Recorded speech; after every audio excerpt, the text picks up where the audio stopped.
Build your dreams, live rich, and leave rich. Hello and welcome. My name is Krish, and this is our space to learn how to live rich and leave rich. Now, when I talk about living rich, I'm not talking about fancy cars or big bungalows. I'm talking about a life of real financial peace, a life free from the stress of money. Before we jump in, just a quick reminder, everything we discuss here is for your education. It's always best to chat with a SEBI-registered financial advisor before making any investment decisions for your family. All right, let's tackle this head on. For so long, we've been told this story in India, right? That the only way to build wealth is to ride the roller coaster of the stock market. You've got to take big risks to get big rewards. And in that whole story, bonds, well, they're painted as this really boring, slow-moving thing, kind of like a fixed deposit, something your grandparents might do. But what if I told you that's one of the biggest myths holding people back from true financial security? In the next few minutes, I'm going to show you how you can become the bank. No, I'm not kidding. You are going to learn how to lend your money safely and legally to the most powerful entities in the country, the government of India itself, or massive corporations. And in return, you get to collect a fixed, guaranteed income. This isn't about being boring. It's about being smart. It's about building a solid foundation of predictable wealth that brings you and your family total peace of mind. To really get what a bond is, let's forget all the complicated financial words for a second. I want you to hold on to one simple, powerful idea. Buying a bond is just like renting out your money. That's it. Let me show you what I mean. Think about it this way. If you want a house, that house is your asset. You rent it out and you get a steady monthly rent check. That's your income. And at the end of the day, you still own the house. A bond is exactly the same. The money you lend out, we call that the face value. That's your house. The fixed interest they pay you every year, the coupon, that's your rent. And when the agreement is over, at maturity, you get your original money back in full. See? You're the landlord, and your money is the property you're renting out for a profit. Simple. Okay, so we've got the big picture. Now let's zoom in and look at the engine. We're going to break down how a bond really works into 4 super simple micro lessons. Once you get these, you'll understand bonds better than 90% of people out there. Let's do this.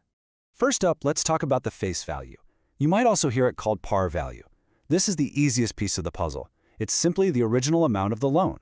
So if a bond has a face value of, say, 10,000 rupees, it means you are lending the borrower, the government, or a company exactly 10,000 rupees. This isn't the price you might pay for it. It's the official value of the loan itself. And most importantly, it's the exact amount that is guaranteed to be returned to you at the very end. It's the principle, the core of the whole deal. Okay, so if the face value is the amount you lent, the coupon rate is your reward for lending it. It's the rent you're charging. This is a fixed percentage of the face value that the borrower promises to pay you every single year for the entire life of the loan. It's your paycheck. Fun fact, it's called a coupon because way back in the day, bond certificates were physical pieces of paper with little tear-off coupons on the side. To get your interest, you'd literally tear one off and redeem it. Now it's all digital, of course, but the name's stuck. The key thing to remember is this rate is locked in. It doesn't care what the stock market does. It's a promise. Let's put some real numbers to this to make it crystal clear. We've got our 10,000 rupee bond, right? If it has an 8% coupon rate, your guaranteed annual income is 8% of 10,000. That's 800 rupees. Simple math. This isn't a maybe, it's a contractual obligation. Now, in India, most bonds will actually pay this income twice a year. So you'd get a neat 400 rupees deposited into your account every 6 months, like clockwork. And finally, every loan has to end somewhere. In the world of bonds, that's called the maturity date. This is the finish line. It's the date that was agreed upon right at the start, when the loan officially expires. On this exact day, 2 things happen. You get your very last interest payment, your last little bit of rent, and then the big one. The borrower pays you back your original 10,000 rupee face value. The deal is done. You got all your rent, and now your asset has come back home to you. So who exactly are these borrowers? Well, in India, you've got 2 main players. On one side, you have the safest borrower you could ever imagine, the government of India. When you lend to them, you're buying what's called a government security, or a GSEC. These are backed by the RBI and the full power of the country. The chance of the government not paying you back is, well, it's practically zero. Because it's so incredibly safe, the interest rate they offer is a little lower. On the other side, you have the giants of our economy, companies like Tata, HDFC, Reliance. They issue corporate bonds to raise money. Now, these are very strong companies, but they aren't the government. There's a tiny chance of business problems, which we call credit risk.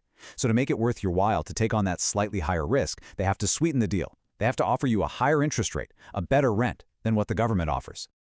All right, pay close attention, because this next idea is probably the most important concept in the entire world of bonds. We know your coupon rate, your rent, is fixed. It's locked in. But the world outside isn't fixed. So what happens to the market price of your bond when the Reserve Bank of India decides to change the country's interest rates? This is where the real magic happens. I want you to picture a seesaw, or a teeter-totter. On one end is the new interest rate in the market. On the other end is the price of your old bond. Let's say you own our 10,000 rupee bond that pays you a fixed 8%. Now imagine the RBI announces that they're raising interest rates. Suddenly, brand new bonds being sold have to offer, let's say, 9%. All of a sudden, your 8% bond doesn't look so hot, does it? If you wanted to sell it, why would anyone pay you the full 10,000 rupees for it when they could just buy a new one and get 9%? They wouldn't. To make your bond attractive, you'd have to sell it for less than 10,000. You'd have to offer a discount. And that's the rule. When new interest rates go up, the price of your old bond goes down.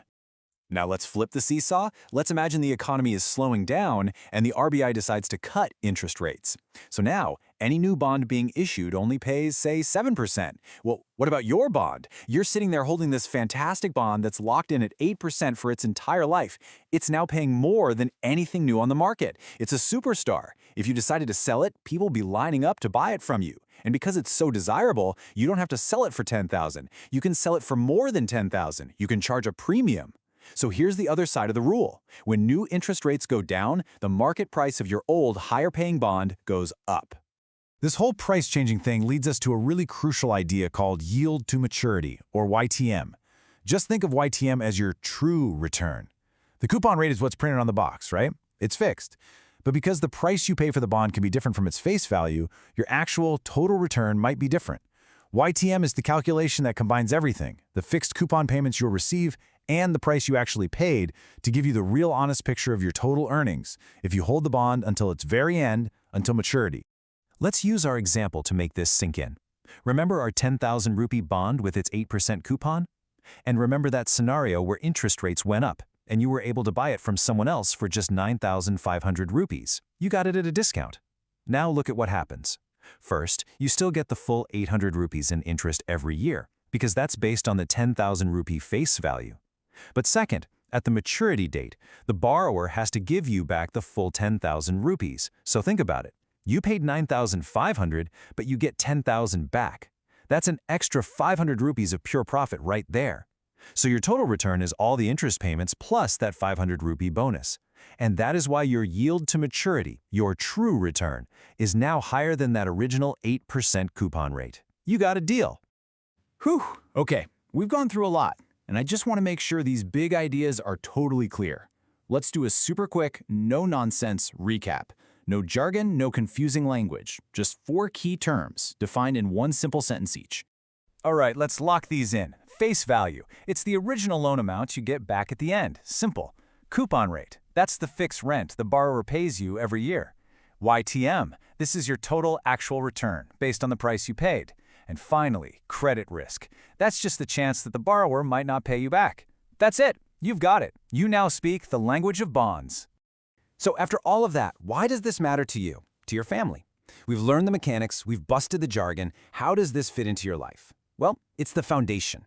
Think of it like building a house. Stocks and mutual funds, they can be the walls and the roof. They're for growth. But bonds are the solid, unshakable concrete foundation. They provide the stability and predictable income that holds everything else up, especially when things get stormy. I want to leave you with this one final thought. We live in a world that is so uncertain.